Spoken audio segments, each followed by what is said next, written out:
All right, so we have an update again today. We are live at the command center of the JW Solar USA in Minnesota.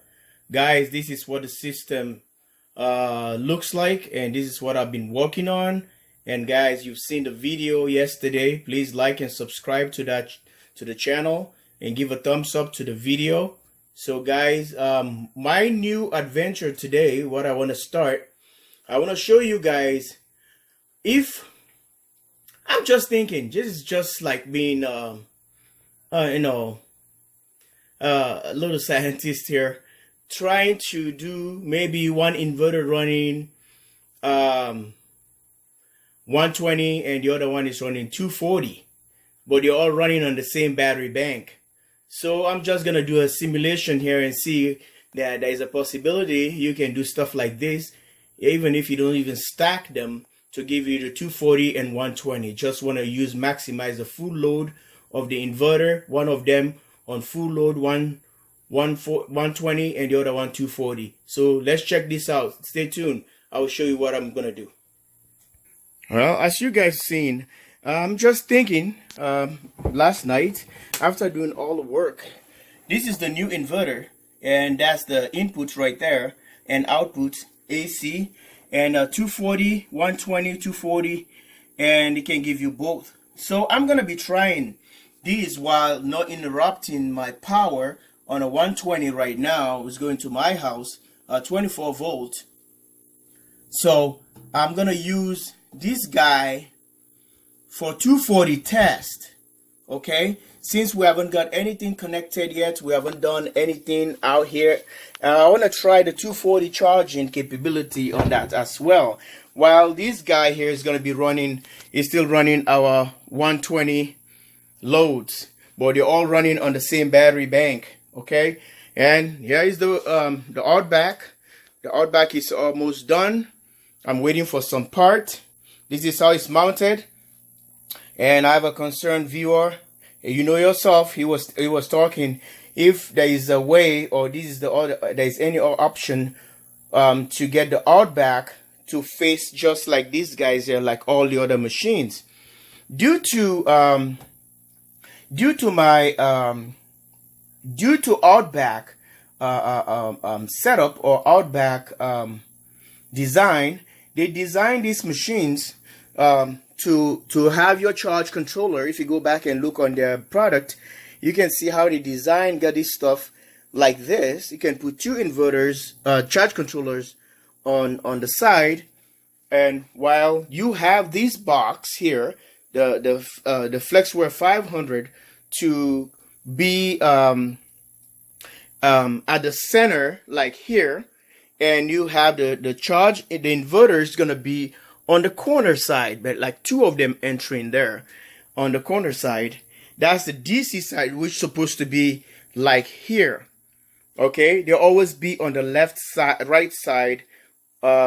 These guys always be on the right side.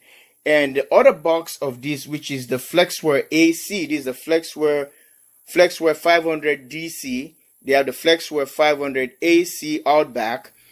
This one always gonna be on this side here, and the inverter's gonna be on the center. If you look at it now, this charge controller will be all the way corner here. So if you have a place, a big wall or storage or whatever it is, a basement, so you come here, you come right here and look at your charge controller, what they do in the mate, and everything is sitting right there. Okay, and this other guy, which is the Flexware 500 AC, tend to be here, and while this inverter's gonna be transversal, it's gonna be horizontal. So the back side, the bottom side of this attached on the back of the side of these two of them get there with a nose cone, which is the Flexware DC conduit like. So that's how it's set up for Outback. Because of the room here is not that big and my board is not that big, so the boxes are really big, so pretty soon I'm running out of space, and this is what I've been doing. And because of that, I tend to it's already planned, and because it's already planned, and this is what I'm trying to execute exactly what I already planned back in the future or back in the day. So I want to make sure that my dream comes true exactly the way I plan running my house with the two systems live here at the JW Solar USA. So guys, I hope this one kind of answered the question to my good friend in Houston. And you know yourself. And check out the comments below. You will see exactly who was asking the question. And go to his channel, subscribe, like his channel. Very awesome guy.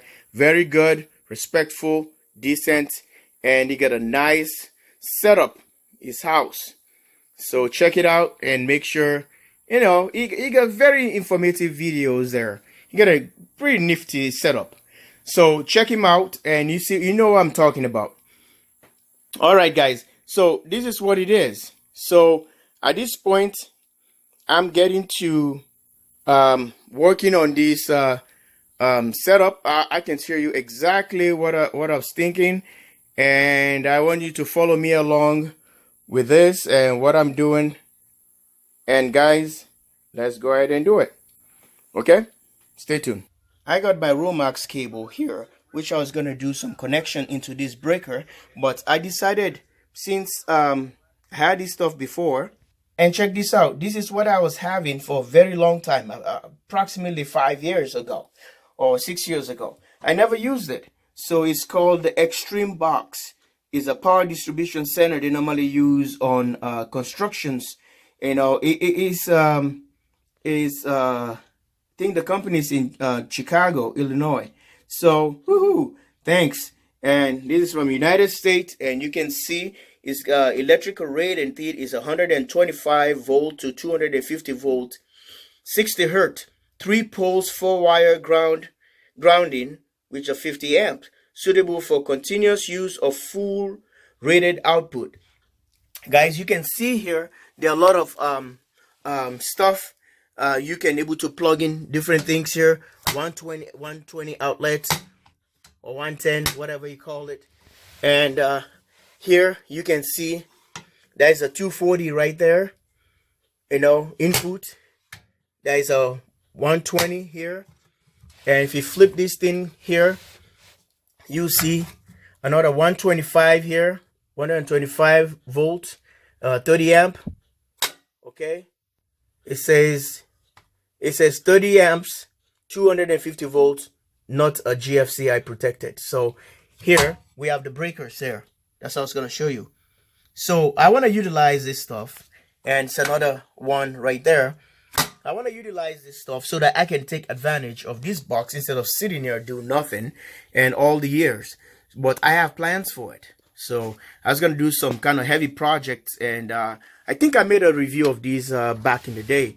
But you guys can go back and check it out. So here is the 240 in.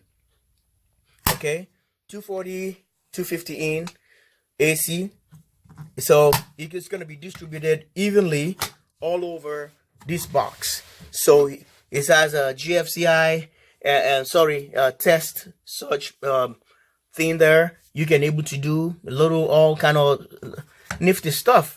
You know, it's pretty cool. So I'm gonna use this to do something which is extremely beneficial for my system. So taking 240 right from the inverter, bring it in here. This is gonna be a load center. So this is gonna distribute power everywhere if I want to do something.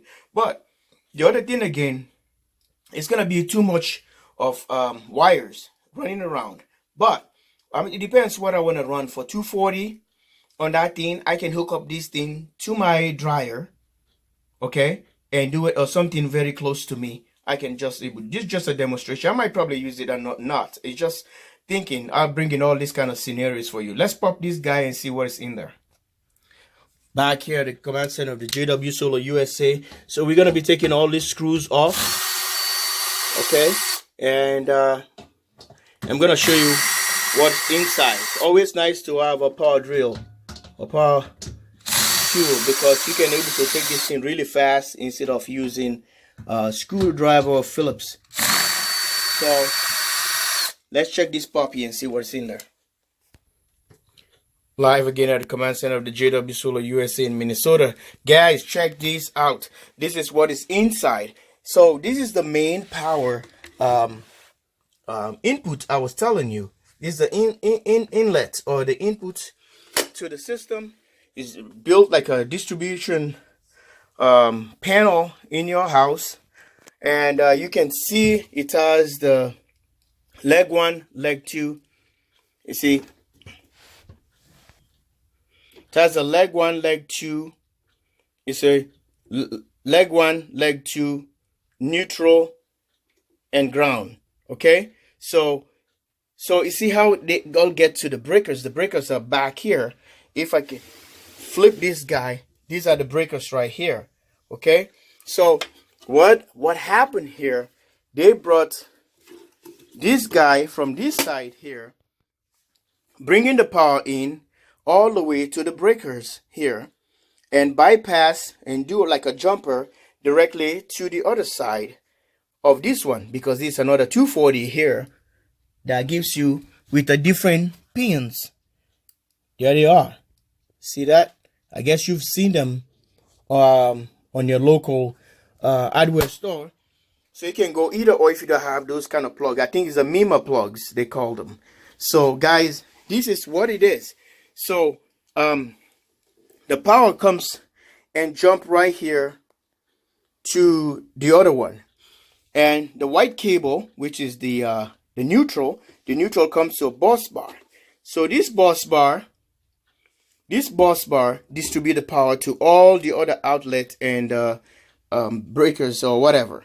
And you can see the black, which is another line 1, line 2. The other line, it comes right away here, doing the same thing, jump to the other bolt right here, and goes all the way there. So the ground comes to here, just like your electrical panel, to here, to your ground bus.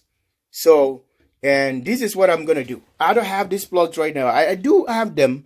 I can take that back. I do have them, but they're somewhere. I can't even go through all my stuff. I got a lot of stuff around. So I know I already bought a lot of these repeatedly, continuously. Anytime I go to the store, buy it. For me to do this, just wire this box with the real exact plug, and it was really just a mess. It's not easy for me to do because I don't have time, to monkey around with this kind of stuff. But I decided today, what I'm gonna do, I'm gonna jump a wire and bypass these guys here and try to go direct from these guys so that I can power this, energize the entire box. I can do the 240 and 120 respectively. So guys, this is what it is. If I want to power some stuff, this can able be everywhere and power it up. I hope you're gonna like the video. Like and subscribe. Live from the command center of the JW Solar USA. This is what I have for you guys. Thanks for watching. Bye for now.